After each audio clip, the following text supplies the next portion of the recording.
Hello and welcome everyone. This is Rashmi from Designhill and your host for the day. First of all, thank you so much for joining us for this panel discussion. And I hope you and your families are doing well and keeping safe. Today, we are going to talk about building and scaling remote companies, tips and strategies for future with our panel of experts here today. So today's event is brought to you by Designhill, which is the world's leading creative marketplace that caters to the creative needs of businesses and individuals alike who can source high quality designs and buy unique products created by independent artists. Let me introduce all our panel of experts today. We have Ellie Green. She's the founder of Kohana.io. She has 10 years of startup experience and 4 years remote teams while traveling the world full time. From rolling out benefits plan while slurping ramen in Tokyo to planning a company restructure from the beaches of Spain, Ali brings her real life experience to remote business strategies and people operation. Ali, would you like to say a quick hi to the audience, please? Hi, everyone. Thank you for coming today. Excited to be here. Awesome. Up next, we have Ziron Kohut. I hope I'm pronouncing that correct. He's the co-founder and CEO of SalesFlare, an intelligent CRM built for SMB selling B2B. The interesting part is SalesFlare was founded when he and his co-founder wanted to follow up for the lead for their software company in an easier way. They didn't like to keep a track of their lead manually, and hence they built SalesFlare. SalesFlare is now the most popular CRM on Product Hunt and top rated on review platform like G2 for its ease of use and automation feature. So please go ahead and say hi. Hey, hi everyone.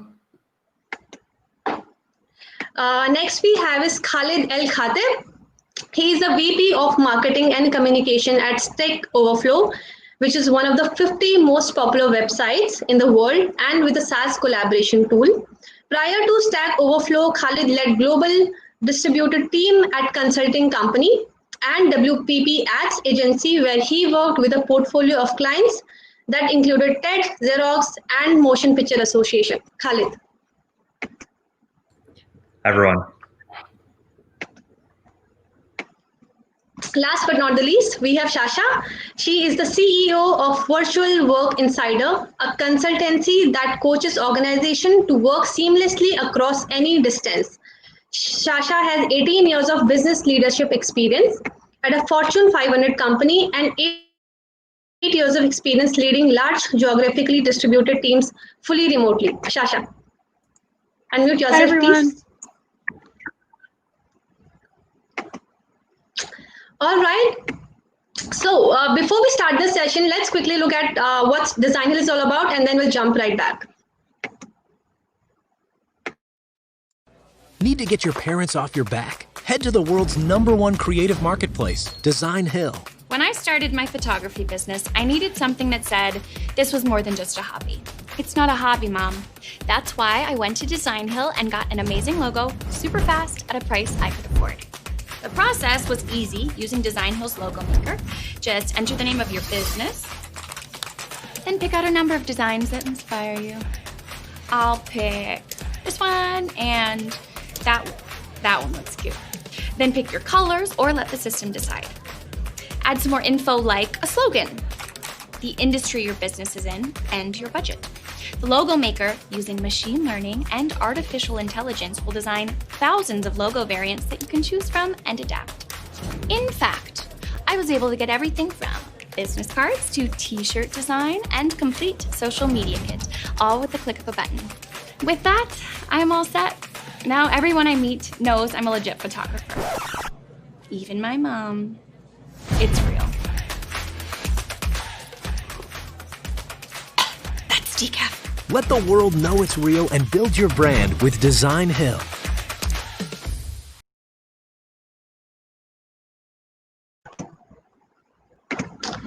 All right, that was a bit about Designhill. Now we are all set to start the session. Just a quick note here, guys. If you have any question, make sure that you are putting it on in the questions tab, and we will take up these questions during the panel discussion. So let me start with my first question, and Shasha, let me start with you, and then I'll take the question to the other panelists as well to sort of add on their opinions. companies, and this is the question which I have received a lot. Companies which are planning to go remote, post COVID, or are already in the stage of going remote, how should they go about, go about it, and how should what should they, what are the things that they should consider so that they can have a successful transition? Yes, so great. So first, I think we need to start off thinking about there's actually a spectrum of remoteness. So it doesn't need to be fully remote or not remote at all. And prior to the pandemic, a lot of organizations were already working in geographically distributed or virtual teams. They might not have recognized it as such, but the pandemic then moved a lot of organizations into a frog, a fully remote organization. And I would have never told anybody to jump into being a frog without having the processes and policies and skills and tools in place. But a lot of organizations found themselves in this situation. So as they're thinking about what to do next, I think that they need to take a really strategic approach to get clear on kind of why they want to make decisions about the workforce and workplace strategy for the future. Because it doesn't need to continue to be all fully remote or co-located. There could be something in between that works for their organization. And then they need to really think about, what is the policy infrastructure? What is the process infrastructure? What does the tech infrastructure look like? And really getting clear on how to adapt the culture to work in these fully remote or hybrid teams. And within that culture piece of it too is skills development, helping people to know how to collaborate, communicate, lead across that distance. And actually in the chat, I just put a link to one of the free downloads from my website that actually gives you a free skills assessment that you might want to take for yourself or use with your team to see where the holes might be or the opportunity areas for skill development. Okay, let me put it across to Zeren as well. So, what challenges they can face when they are sort of planning to go remote initially? So, and how can they avoid those challenges? Yeah, to add on a bit on what Sasha already said, obviously the infrastructure is very important. Building out a culture that can deal with remote working is very important. What we found extremely important as well at Salesforce is when we made that complete switch from being a company that works out of the office, remote with customers, but always together at the team, was rethinking all the internal communication processes to make that very systematic. So before, when we were working out of the office, we did that consciously, and we wouldn't do a lot of remote working. Sometimes people would work from home if there was a reason, but not too often. And because we felt that working in the office, sort of that accidental communication was very important for us so that everyone stayed up to date. That completely changes as you go remote. You don't have these like water cooler moments that much anymore. I mean, you can organize something where you get together on a call, or could be we have Discord, for instance, as well, where you don't necessarily have to video, but then an audio channel open. That's something, but essentially you're much more distant from each other. So you need a way to keep the information flowing through the company. To give you a few ideas, because there's a whole lot of things you can do, is making sure that meetings, when you have those, that the notes of these meetings end up very nicely in a shared document. Of which what we do is we, to those who are not in the meeting, we don't consider that they have to read this whole document. Nobody will, but that we make this summary of the document. We think at the end of the meeting, like, what is it that the other people need to know? We summarize that and put that on Slack as sort of announcements. Everybody reads these things, and that way people stay up to date.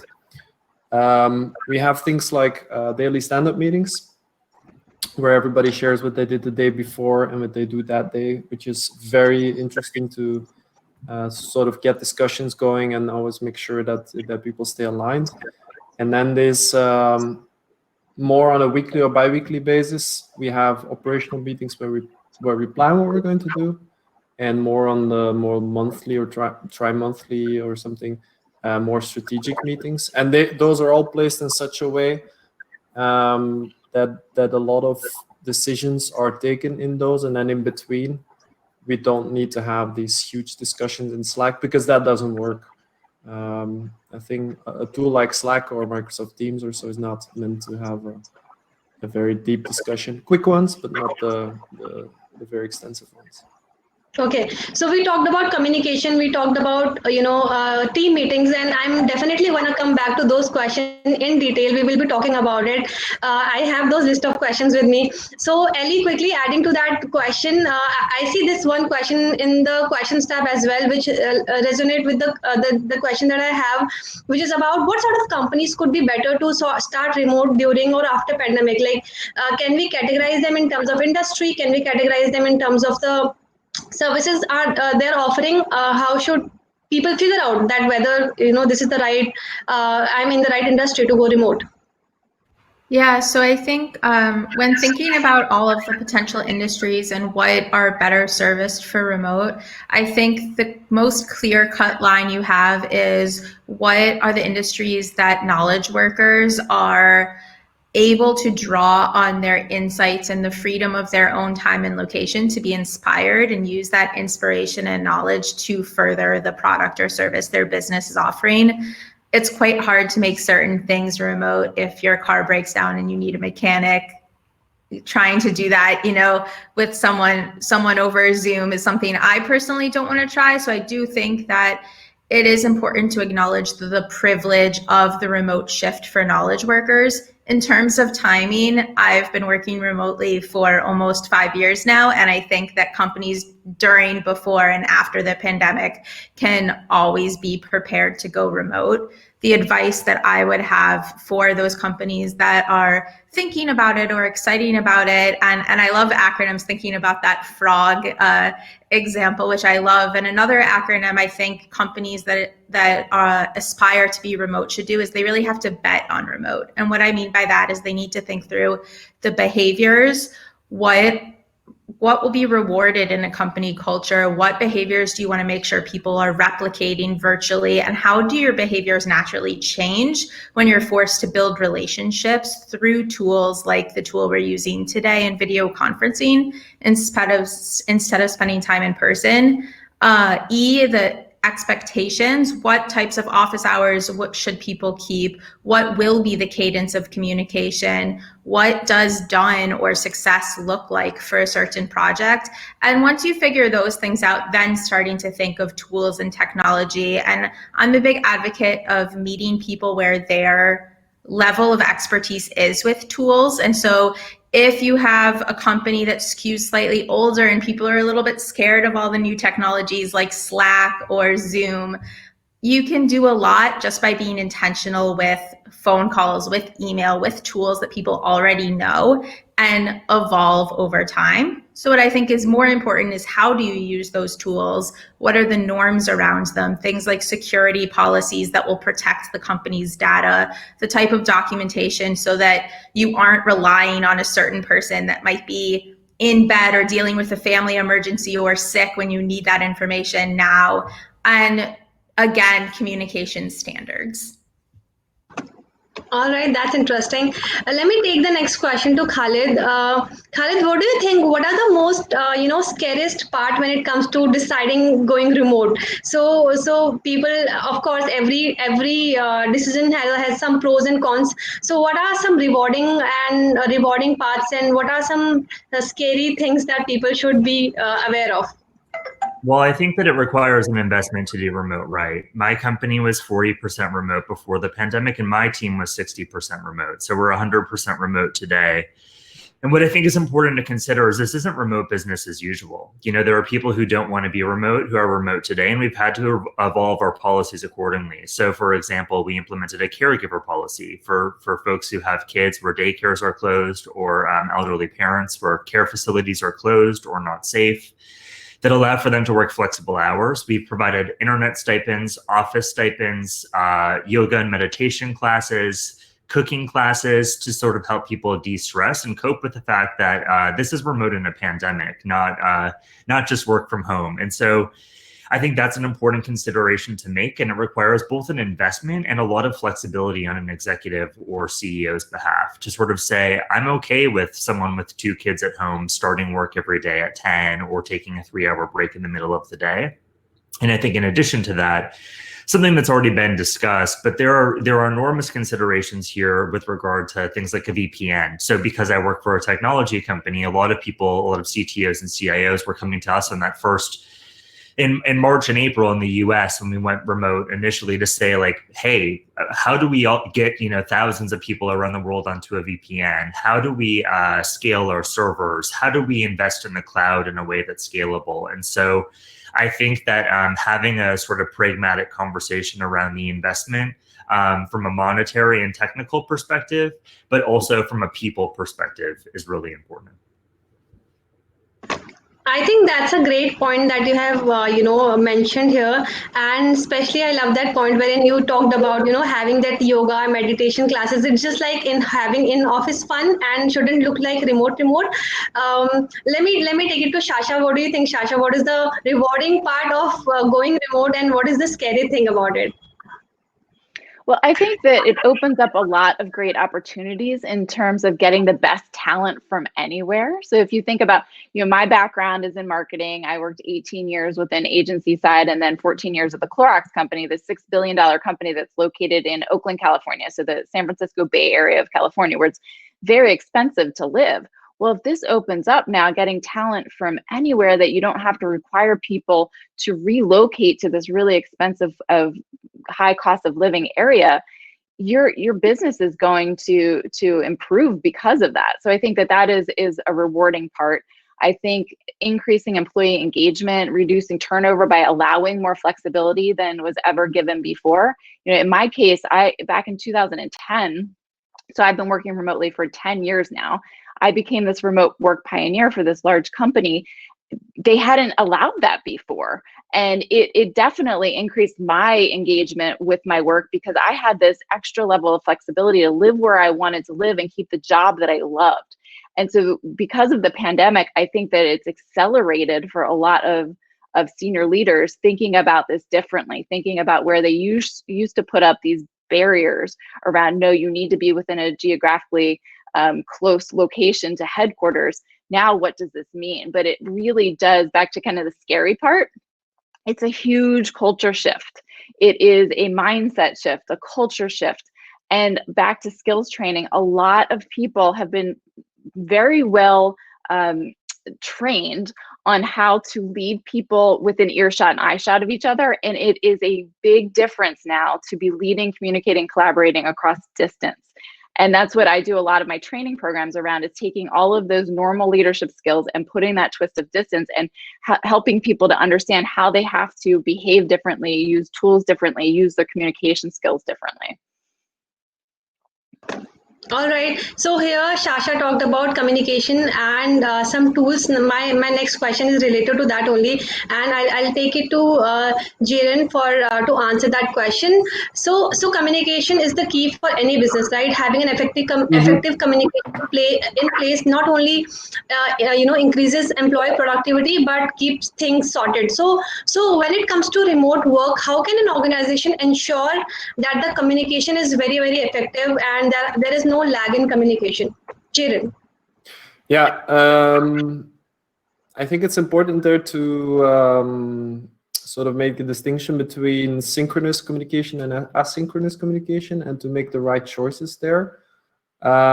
So where you have much more synchronous communication when you're together in the same office, that goes down, which has advantages because you basically can focus better during your work, which has advantages in specific jobs. I'm in the tech industry. For developers, it's a massive improvement if they don't hear people talking all the time. A lot of companies shift then to things like Slack. A lot of internal emails nowadays have been replaced by that. But the danger there sort of is that you switch from emails, which you can go to at any time asynchronously, to a system where chat messages keep popping up all day, and you naturally get distracted. There's always the discussion going on. You have sort of fear of missing out, and when the discussion has already happened. So that's very dangerous. There's companies popping up like Twist, from the guys of Todoist, for instance, that try to build a sort of otter model there. But even if you use something like Slack or Teams, I think it is a matter also of making the right sort of agreeing on the right things within the team. So for instance, in terms of tooling, we do our meetings usually on Zoom. Zoom is nice because you can put it next to other stuff. While if you, for instance, use something like Google Meet and it's a tab and then you're switching tabs the whole time often. So we have Zoom open on the side. I usually have my colleagues on top of each other there so I can all see their faces while having a meeting. And on the left, a Google Doc open. So you see people's faces, you can read their body language. Everybody has their camera on, so that we actually still sort of have some sort of body language and all that. And then on the left, there's actual discussion going on. Well, the actual discussion is, of course, talking, but that's where it crystallizes. And every single part of the discussion is written down.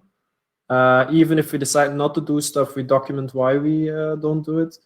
So that it is clear at that moment. You sort of get to something, but also for posterity, you can go back to it. But to go a bit further on ways of keeping the communication going, there's obviously, if you're doing external communication, there's great tools to communicate with people together in one place. We personally use Intercom for our support conversations, but many alternatives. We use Salesflare, of course, for some of the other communication. For instance, when we reach out to partners and all that. Salesflare is a sales CRM, so it's a sort of sales that we do. Thinking what other tools we use. Some Discord, I mentioned this earlier. It's a bit of a funny one, but in many ways, recreating the office environment sometimes, if you want it, is nice. So Discord is by nature a gaming thing, where gamers get together on a channel and they talk. But it can also be nice to open up such an audio channel with a few people if you want to have a chat. So you don't need to like do the whole jump on Zoom thing, but you just open an audio channel and you can chat with each other. I think that's largely, I use GitHub as well, but that's a very tech related thing. So. Yeah, that sounds interesting. I think we have been working remote from past 6 months now, and I would definitely like to check out that tool, like the gamification one. Khalid, I would like to take this question to you as well. What do you think? How companies and businesses can ensure the effectiveness in the communication within the teams? Would you like to add to that? Yeah, I think that the through line here is similar to what's already been said. It's async versus synchronous communication, and there's all of this research that's surfacing now that just shows that Zoom fatigue is real. People get sick of being on video calls all day, and the cost of being pinged on Slack or Microsoft Teams or GChat or whatever, or text or whatever, WeChat, whatever text tool you're using, it has an enormous cost on productivity. And so we actually, for asynchronous communication, use our own tool, Stack Overflow for Teams, which is a knowledge management solution. So anytime it integrates with Slack and with Teams, and anytime someone asks a question, because I work in marketing, it might be like, hey, where is this infographic? Or is this product SOC 2 certified, for example? Someone would say, hey, that's a great question for Stack Overflow for Teams. and it lives sort of within that. It replaces a wiki, but it lives within that system. People can ask questions in real time. They can upvote what's most useful, and we find that it saves us a lot of time so that people aren't asking and answering the same questions over and over again. And then I think the other piece of advice that I have that should be intuitive, but is perhaps not, is that we're big fans of Slack here, I think, because we have such a developer culture, but to really leverage the status tools, status updates. So when I take a lunch or when I go for a run in the middle of the day, as I've started doing, especially as it's nice here in New York, I let people know. And I try to sort of cascade to my team and normalize that it's okay to take breaks, that it's okay to say to people, hey, leave me alone, because it's certainly not sustainable to be online from when we wake up at 7 a.m. to when we go to bed at midnight. And so I think that you have to sort of set a culture of managing that, and the tools that exist today allow you to do that. Wonderful. I'll also come back on the culture that one should have when working remote. Ellie, let me take this question to you, and this is a very fun question that I received and that I really want to ask. So one of the questions that I had, which we received was. And this, I'm gonna read out the actual question. So it says that, how do I contact past clients now when I normally would ask them to go for a coffee? So this is, I'm pretty sure that some of them would be facing this issue. They would meet clients outside for a coffee, and then they will be sort of closing the deals. But now, since the whole pandemic is there and nobody can go outside, so what would you suggest to them? How should they go about finding out a solution for this problem? I think that question was directed towards me. If it wasn't, someone else jump in. But I would ask the question to the person, why do you think that automatic let's get coffee, that ask for someone's time and the inconvenience to find a place to meet is actually the better solution? So we think about it because it's the way things have always been done. But are people meeting up for coffee and having deep conversations about solutions that need solving and how they can partner together? Or are they meeting because it's sort of like sales life on autopilot? And so by changing the perspective of business as usual and reinventing the wheel that has probably been broken for so long, I think people can start to get that time and energy back in their day. And so connecting to a past client because you actually have value to share. You saw an article or a webinar such as this one, and you remember your client being nervous about moving to a remote work strategy, and you ping them and say, this has nothing to do with my service, but I saw it and I thought of you. And making sure those connections are authentic and genuine is a great way to continue to build the relationship remotely. It could be as quick as sending them cool information, useful information. It also could be as meaningful as, we actually haven't had a good conversation in a while. Let's check in with each other personally. Why don't we trade some tips on how we've been handling all of the things going on in the world?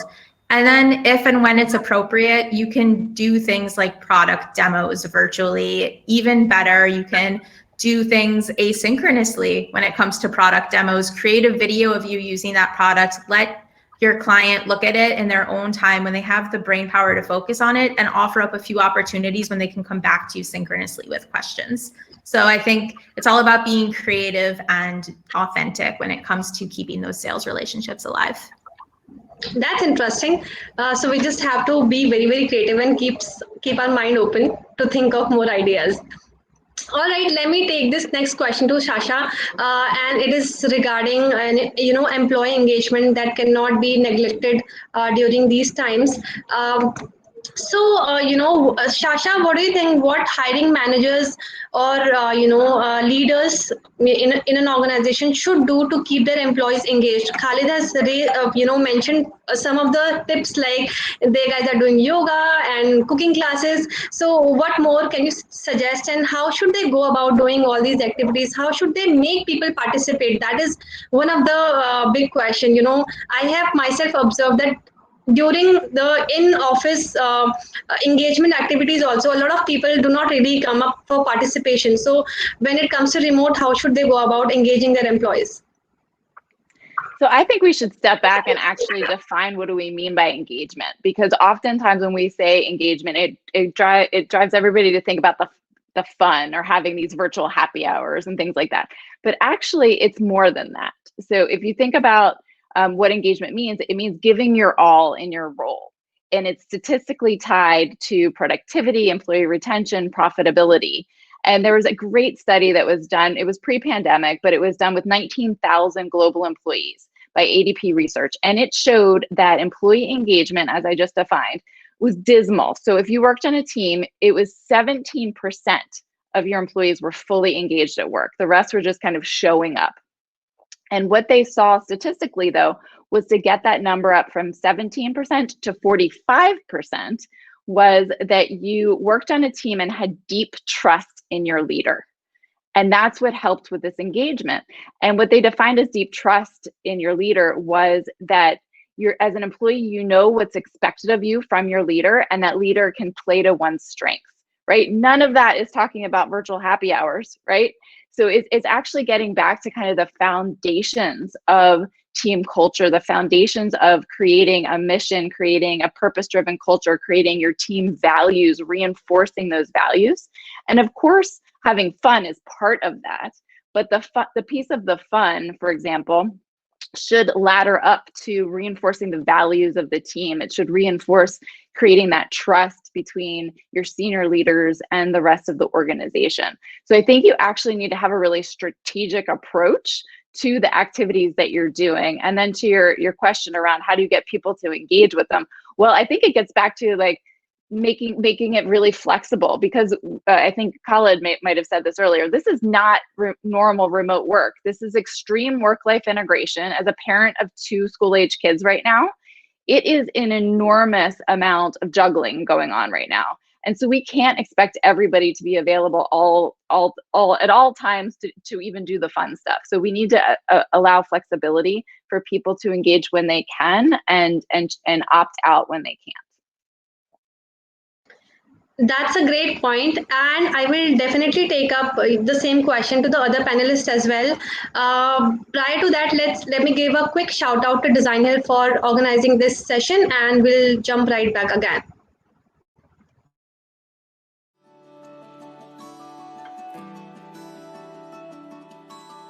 Clarematics is a full-service video agency based around video production. We created a brand that fit our identity at the time, but as we've evolved as a company, we found that original brand didn't quite fit our aspirations anymore. Finding a partner to rebrand your entire company takes a lot of time and effort. Finding Designhill was an incredible lifeline. Designhill offers a money-back guarantee. If we don't like any of the designs, we get all of our money back. The stuff that we ended up with were well beyond what we had been seeing on other creative services platforms. After creating a simple design brief by answering some questions created by Designhill, we posted, and within a few days, we had over 250 entries. Designhill's platform made it easy to communicate with all of the potential designers. Eventually, we picked a winner. In addition to a logo, our designer also created a letterhead, business cards, and banners for all of our social media platforms. With Designhill's help, we now have a brand that meets our aspirations. We're ready for the future and everything that it's here to bring.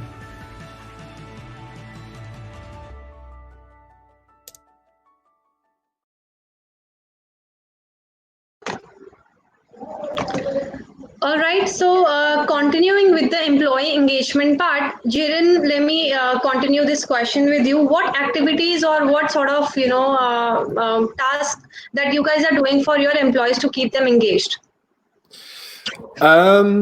Maybe to discuss a completely different topic. I completely agree with what Sasha said, but I'll just talk about something completely different to keep it interesting. So we actually have a bi-weekly discussion with our employees about how they're doing in terms of focus and how we can help them stay engaged.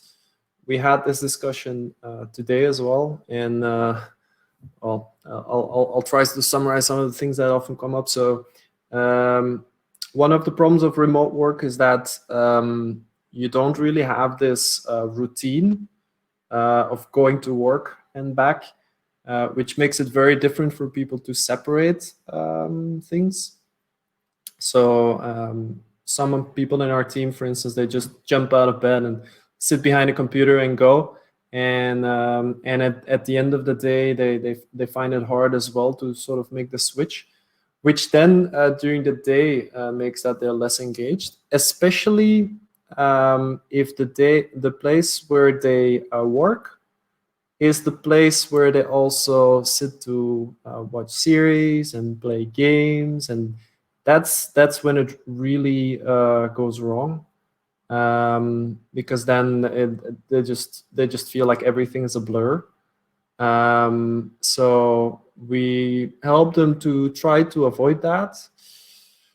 Additionally, what also weighs on people very much is the size of tasks.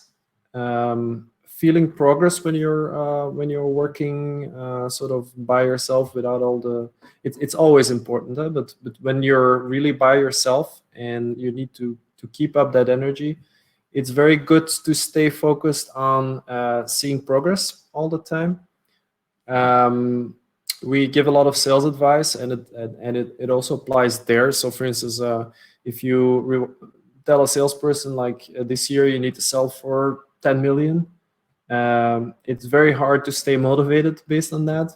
While it's much easier to stay motivated if you say you close one deal a week or bring 3 new leads a week, because then you can actually see that short-term progress. And if you don't see that, you very quickly start sort of slacking off. For instance, we have a big project going on now internally, a whole new permissions feature, and it's a very big thing. And the developers working on that, they really start feeling the sort of downwards pressure. Even though we split up the project into smaller tasks because we know about this, it's still really hard. And when you always see that you can finish something, jump into the next thing, then that really helps. So that was 2 pieces of advice: keeping things very clearly and separated, and making sure that people can see progress, so that you can keep the motivation up. All right. Ellie, let me take this next question to you, which is about hiring. I have again received a lot of questions with respect to that. I have seen people, saying that they are facing issues with hiring when it comes to, remote work. So what do you think, how people can figure out this? What could be the potential solution when it comes to hiring the right talent for the team when it comes to remote work? Yeah, so I love the idea of hiring remotely. Earlier in the conversation already today, we talked about when you move from a certain location or co-located offices, you're limiting yourself based off of the talent that's willing to come into that office. So right away, thinking about hiring is opening up candidates to find jobs that they're very passionate about, that they're excited to have, therefore increasing their engagement.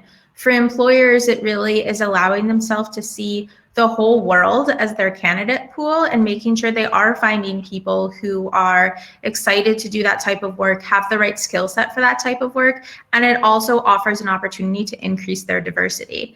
I do see fears on both sides of the table, however, when it comes to the process of interviewing remotely. I think for employers, there's a lot of fear again of, we've never done this before, where do we start? And for employees, I joke that they don't have that opportunity to really see what it's like.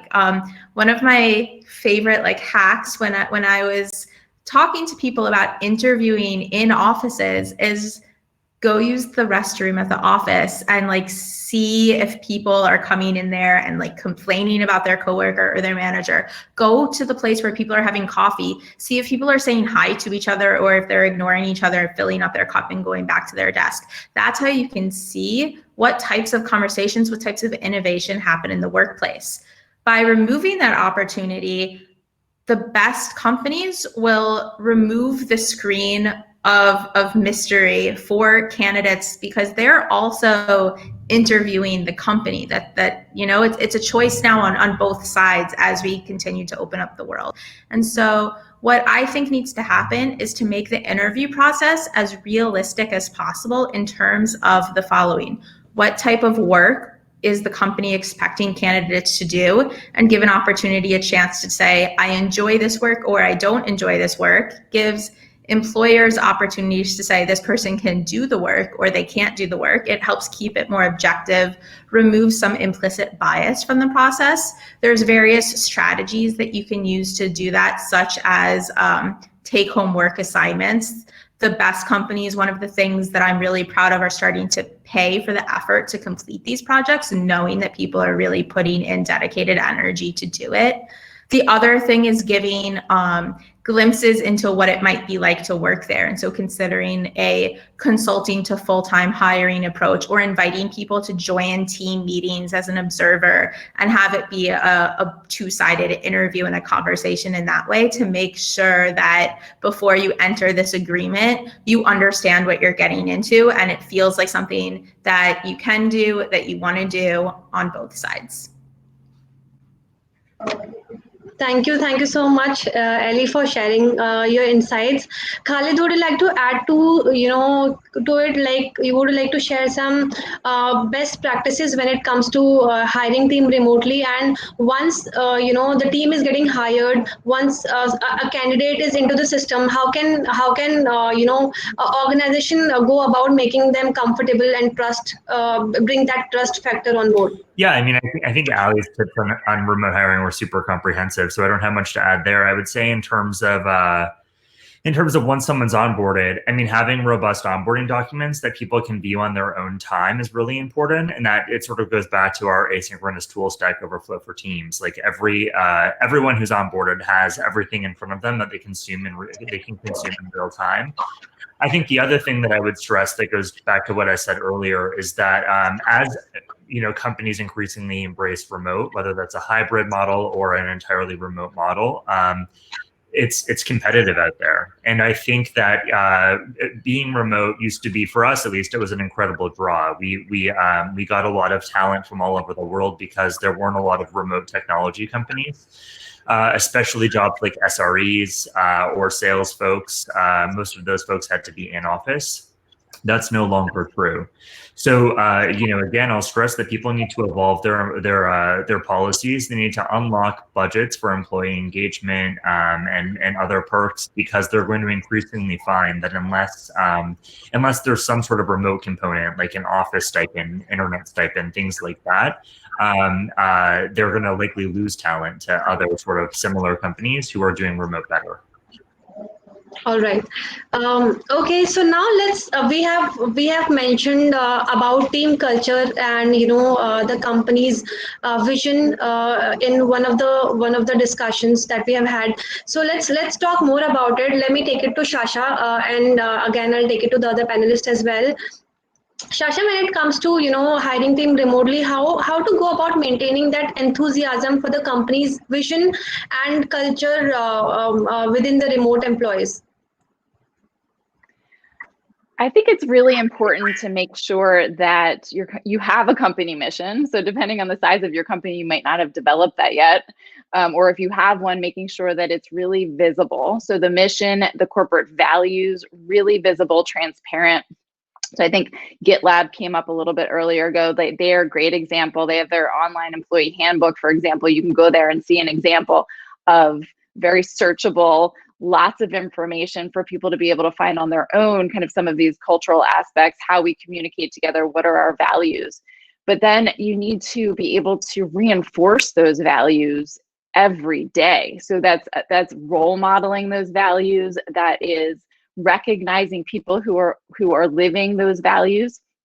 And then I also teach how you take those kind of company values. So if you're in a larger organization, so a lot of the companies that I work with are thousands of employees. They've been around for 50, some 100 years, right? So really ingrained culture. But how do you take those values and actually then take them and live them at a team level? So having some foundational setting sessions with your team about what are our team values? How are we going to reinforce how we're going to work together to reach our team goals?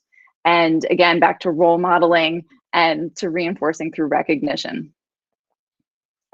Okay, I just have I'll take it to Jaren on the same question. I would like to understand, how you are implementing the same that culture, and how you are communicating your vision and mission to your employees so that they are equally enthusiastic about it and would like to play the equal role towards the same. So how do you go about that?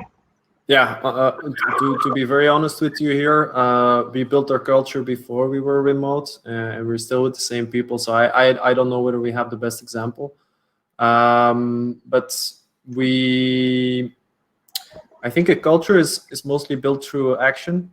It's not something where you can obviously make a list of values and make it clear to everyone. That's nice, but it's mostly by adhering to these values. That you really make sure that everybody follows it. We try to have a very open culture, for instance, where everybody can bring up what they think should be changed. But that only works when every time that somebody says something, you acknowledge it and you do something with it. If you don't, then that sort of culture does not come about. I had another point I wanted to make. Yeah, and in terms of vision and mission, it's a matter of having it written down, preferably in a brief thing. You can have a long version, but also a brief one is nice, so you can refer to it easily. I know that in some companies they repeat it at the beginning of each meeting. We don't do that. Sort of really put it in there. I think at our scale, we don't really have to do that. But the bigger your company becomes, the more time you have to start spending on recommunicating that message. So everyone keeps living it, especially the new people. That's sort of all I have to share about that, I think. Okay, cool. So Ellie, let's talk about we also mentioned about having a virtual meeting since it is all remote, and how effective it could be, and how teams could make a virtual meeting or Zoom calls way more effective, like having an agenda in place, or writing MOMs post meeting. What strategies or what tips would you share about having an effective virtual meeting in place? So when it comes to virtual meetings, my first tip is asynchronous before calls. And so anything that can be done not in a meeting shouldn't have a meeting for it. I think this is something already people in offices tend to joke and complain about, but it's even more true when you add in the impact of Zoom fatigue, staring at your screen all day, the physical elements that'll have, as well as the emotional, and things like distributed teams across multiple time zones. So information that's one directional, project updates, things that are simple and easy to comprehend, don't have a meeting. Then it frees up all of this space to be really intentional about why you're meeting. And so I think great reasons to have meetings in the first place are things like relationship building. I'm a huge fan of a people kickoff. So the first time you're working with a new group of people, whether it's within the same team or cross-functional, to get together and talk about what are my communication styles? How do I like to receive feedback? How should we update each other? How should we ask for help? Those types of things, because it'll help build the relationship, or intentionally even getting a level deeper. So a lot of the team building activities we talked about, they tend to focus on sharing information. Like one of my favorite new hobbies is learning how to read tarot cards. That's cool, but it's not going to make anyone feel more connected to me necessarily. Instead, asking questions and having vulnerability-based trust and using meeting times to really explore that vulnerability, sit in it, and start building trust with one another is the best way to keep those video calls more engaging, more collaborative, and frankly, more fun. And then when it comes to really serious business stuff where there is a potential for things to get lost in the miscommunication of text, because things like tone and emotion and the harmony of your voice can still tell a story that you lose out with technology, save really complex business decisions, brainstorming sessions, and things of that nature for video calls. Again, when you can have the time to pick up on more subtle cues, like making sure people are engaged in the video, checking for eye contact, checking for people smiling, or worse, are they always joining on their video with their camera off? If I'm doing this for the whole webinar, like, people are going to be bored out of their minds. It shows that I, as an employee, am disengaged with this information, and it should be a trigger for a manager to check in with that person and ask them how they're doing. And so bringing that human element back into the communication, even though we're relying on the computers to make the communication work. Wonderful, wonderful. So let me quickly check the questions section. I see there are a few questions there. Khalid, I would like to request you as well to sort of, go to the question section and see. So I see one of the question which Krishna has asked, which is about difficulty that they can face to run remote companies. I think we have already answered that. If Krishna, if you have more follow-up question on that, let me know, and I'll kindly put it there in the chat in the question section. So Khalid, let me ask you this. Ko has asked us, Ko is the regular attendee of all our events. Thanks for joining, Ko. So he has asked us, increasingly more workers are spinning off large companies to go remote through their CV economy. Aren't there remote possibilities for all workers? So Khalid, would you like to answer that? I'm not sure I entirely understand the question. So it's someone Okay. to take it. Anyone else who would like to take up that question? You guys can check out the questions tab if that's right in front of you. It's in the right hand side. One thing that I will add that's based on the last question, one thing that we've done as a company, there are about 300 people that work at my company all over the world. And we know that it's not enough to just talk to the people who work for you, or to say, hey, talk to your manager, to get pulse checks on how people are doing. And so we've implemented a tool that I really love called Office Vibe. And it's supplemented the sort of traditional approach to employee engagement is to run a survey once or twice a year. And we know now that sort of how transient people are, and given how quickly the world is changing from COVID to elections to everything else, that we need to be able to sort of see how people are doing in real time. And so every Thursday, we send an Office Vibe survey through this third-party tool that gauges employee engagement across 5 questions. So it could say, like, I trust my manager, I have the tools that I need to do my job, I have a friend at work, those sort of questions. And we can also hyper-focus it on things like diversity and inclusion relative to what's happening in the US, remote work, child giving policies, and then all of that information, all of those survey responses are delivered to managers and executives at the company on a monthly basis. So it's like a real-time suggestion box. And we can see how we're tracking relative to March when the pandemic started, June, July, when there was a lot of fatigue about working from home, and where we stand today, and adjust the dials in real time. So I'll drop that in the chat, but that's a tool that we've really come to see a lot of value in over the past several months. All right. So guys, we have just 5 more minutes left for the session, and I'll take 2 more questions quickly. Shasha, let me take this to you. We just talked about having effective meetings, and I see this question in the questions tab asked by Beth. So she is asking, how should leaders think about hybrid meetings different than fully remote meetings? Would you like to answer that? Yes. So hybrid meetings are much harder than fully remote meetings. And so I spent 8 years being in hybrid meetings, and I've felt the pain directly about being in those hybrid meetings. So I think the hallmark of a good meeting is it being effective, efficient, engaging, and inclusive. And that engagement and inclusive piece is really hard when you have these hybrid meetings. So pre-pandemic, when I would work with teams, I would try to get them to think about how to create this even playing field, to have everybody call in from their own unique workstations, even if they were co-located in a building together. But that was a very big culture change for teams, right? And I've worked in a headquarters before where people like to huddle together in rooms. So it was very hard pre-pandemic to get people to think about even doing that. I actually think whenever post-pandemic is, that this will be more of an acceptable idea for even when people are in an office setting co-located, that they still call in from their own unique workstations.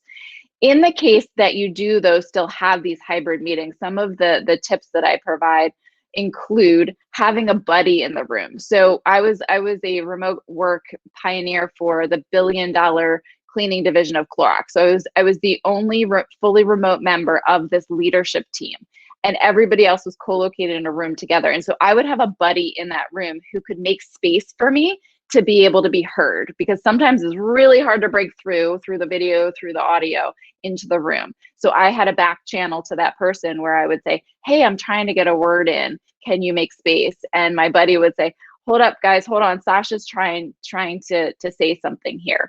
Or that buddy in the room would also, if somebody was scribbling on a wall, whiteboard, right? People love whiteboards or having sticky note parties to brainstorm. That person will be responsible for taking pictures of that for me or turning the camera to where I needed to see it.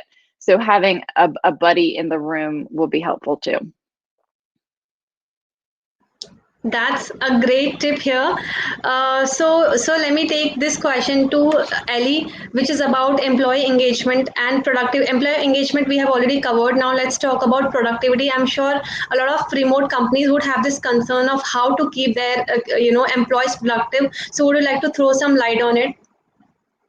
Yeah, this is another question that I love to be a little tongue-in-cheek about, because my response, I get this question all of the time. How do I know that my remote worker's actually at home working?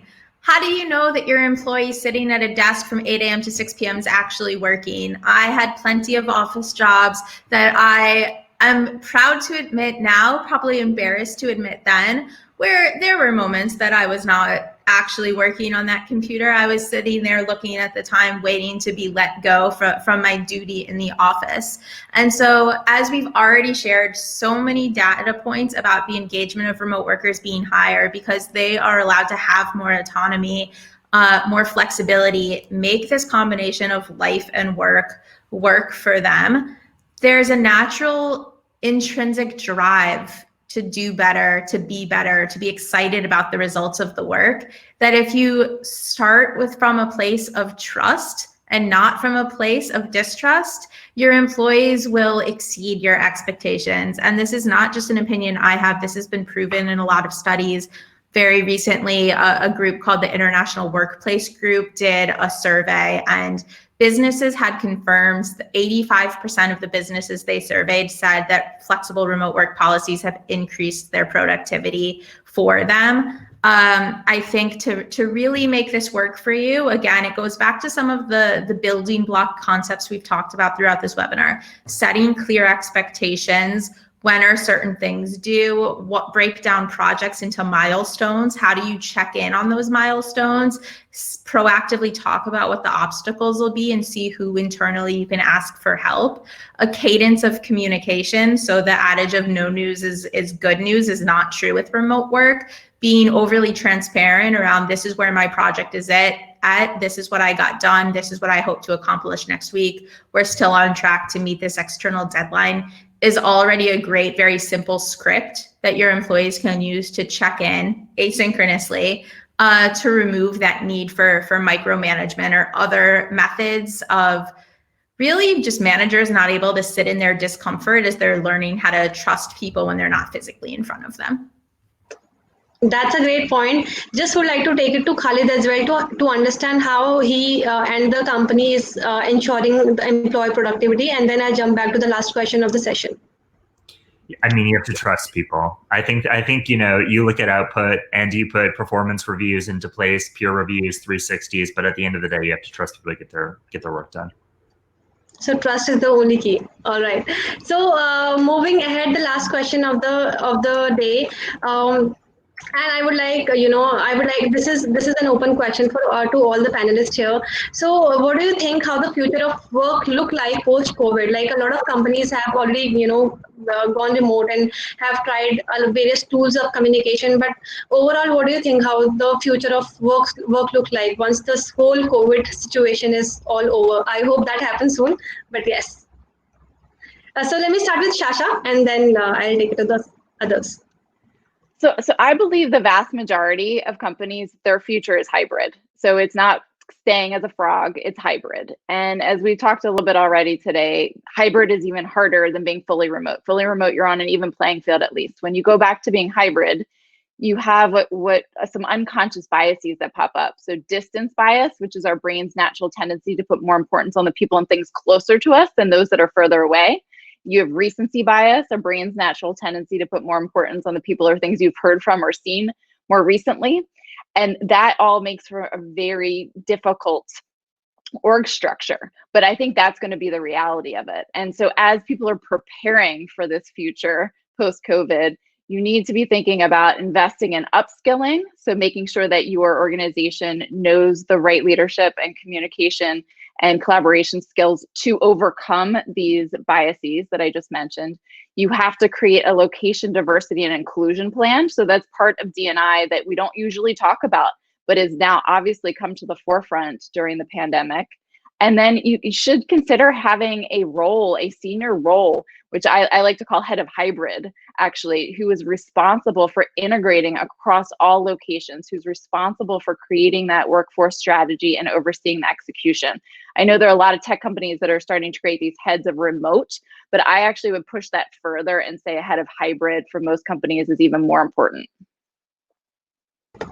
Okay, so again, let me take it to Jiren and then other panelists as well. What do you think how the future of work look like once the COVID is over? Yeah, I still think it's a very hard question. For us in tech, for sure, hybrid will be the future. And for some companies, even already fully remote. I do see that a lot of more traditional companies will probably not go that way. My wife, for instance, is working at a big materials company. I don't see these people going remote nor hybrid. A lot of companies in the same building as we are, I don't think will go there. But certainly, quite a big part of the tech industry will go there, and some things like banks and all. I do believe for a part of the companies, it's the future. Ellie? So I agree with a lot of what's being said already. I think from a very logistical point of view, hybrid in terms of some people choosing to work in offices, others choosing not to, will be the future. I like to question that by asking, like, a thought I have is if one person is remote, the whole company is remote in terms of how you're sharing information, documentation, expectations, being inclusive.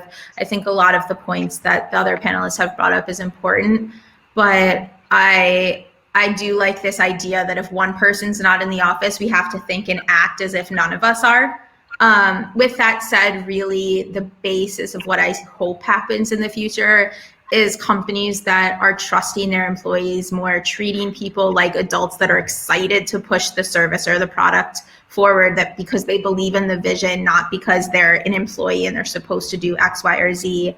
I hope that we see companies learning how to set more clear expectations on how they define professional success with their people and also with their projects, how things will be measured for success. And I really hope we don't lose this human element, this vulnerability, this authenticity that we're normalizing during the trying times of the pandemic. I think being able to open up and be yourself at work and lean on each other for support is a human element of business I hope never goes away. Great. Khalid, any last thought on it? Yeah, I'll double down on especially what Ali said. I believe in a hybrid work environment moving forward. And I also think that we're going to see a rise to quality. Not only is the economic landscape really tough right now, and I suspect it will continue to be, where we see some companies survive. And I think that everyone is going to soon know someone whose company is doing remote right. They're supporting them with policies, with tools, with technology, and talking to them like human beings. And I think that what that means for companies who aren't doing it is that people will leave. They'll go to companies where they're getting it right. And so I think that in the same way that people are sort of evolving their business strategy to meet this tough economic moment, people are really going to have to involve their employee policies as well. All right, everyone. That brings us to the end of this wonderful discussion. I hope you guys loved the whole session with our panel of experts. Once again, I would like to thank Ali, Jaren, Khalid, and Shasha for taking out time to be part of this panel today. Thank you so much, guys, again. So, guys, this is not where it ends. We have a lot more events coming up. The next session is planned on how to build a robust sales funnel to turn leads to customers. So my colleague is dropping the events link in the chat section. You can register for that session through our events page. To stay updated, you can to stay updated with such events and more, you can subscribe to our events newsletter. To watch all those who wanna rewatch this session and all the previous session that we have had, you can jump to our YouTube channel and watch all the recordings there. All the business owners who are listening to this and want to source high quality designs, you can visit designhill.com. Also, last not but not the least, we have recently launched a DIY creative tool which is called Designhill Studio, wherein you can create business collaterals, presentation, social media post, and a lot more. You can check that out at designhill.com/studio. On that note, I would like to say bye to everyone, and thank you so much for joining us again. Stay safe, take care, and I hope to see you again. Bye. Thank you so much. Bye.